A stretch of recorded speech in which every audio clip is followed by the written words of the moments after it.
Thank you, Mr. Chairman. You know, words have meaning, and we are coming to the floor regularly to talk about the fiscal issues of our great nation and talk about how we should approach these. And I appreciate that we have everyone in the body involved in this debate, Mr. Chairman, but I want to drill down just a little bit and take a look at what we have going on out in the media and what we continue to hear from so many who are beginning to participate in this debate. Now, the President and some of our friends across the aisle love using a term saying they want a clean CR.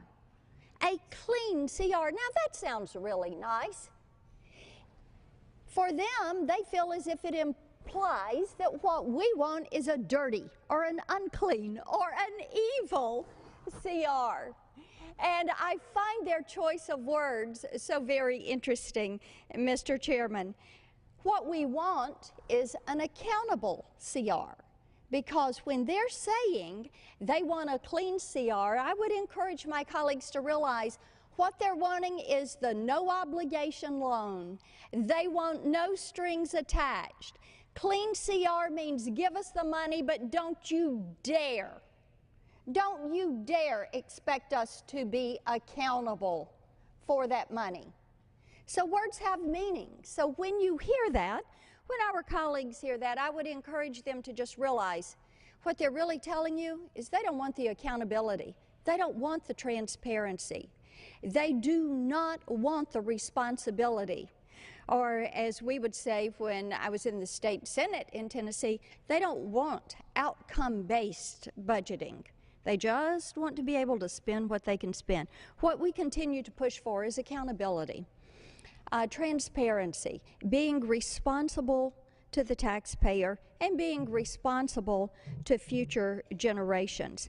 We have to do that because the spending is out of control. And, you know, we talk a lot about the CR and the lower spending levels that are in that. Those came about because of the Budget Control Act and the fact that we worked and got a 2% across the board spending reduction. And for the last 2 years, we've been able to get the deficit, the annual spending overage, down a little bit. We were, in 2010 and 2011, borrowing $3 billion a day to keep the doors open around here. Today, we're borrowing $2 billion per day to keep the doors open. We need to get to the point that we're not borrowing a single cent. We need to get to the point, and our goal, for those on the other side that can't figure out what a goal is, our goal is fiscal responsibility, fiscal endurance and sovereignty, preserving freedom, free people, and free markets. That is our goal for this nation, and doing it in a responsible way. I've got a great niece who is due this month, and when Georgia Kate Graham arrives, I don't want her to be looking at a mess of a federal government. Right now, her debt, her share of the national debt is $53,000. Every newborn that is going to arrive, welcome with your citizenship. Here is what you owe. That is not responsible. It is why we come to this floor day after day. It is why we continue to say to the Senate, negotiate with us, work with us. Sure, let's look at the short-term funding issues. Let's look at the long run. How do we preserve this great nation? How do we get this spending under control?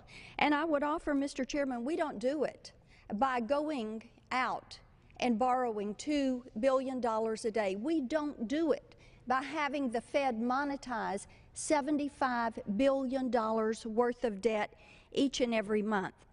We do it by saying we don't have a revenue problem, we have a spending problem. And it is time that we put the components of that problem on the table and negotiate our way through it so that we're looking at long-term fiscal health and fiscal solvency, not just for this year or next year, not just for the next decade, but for the next century.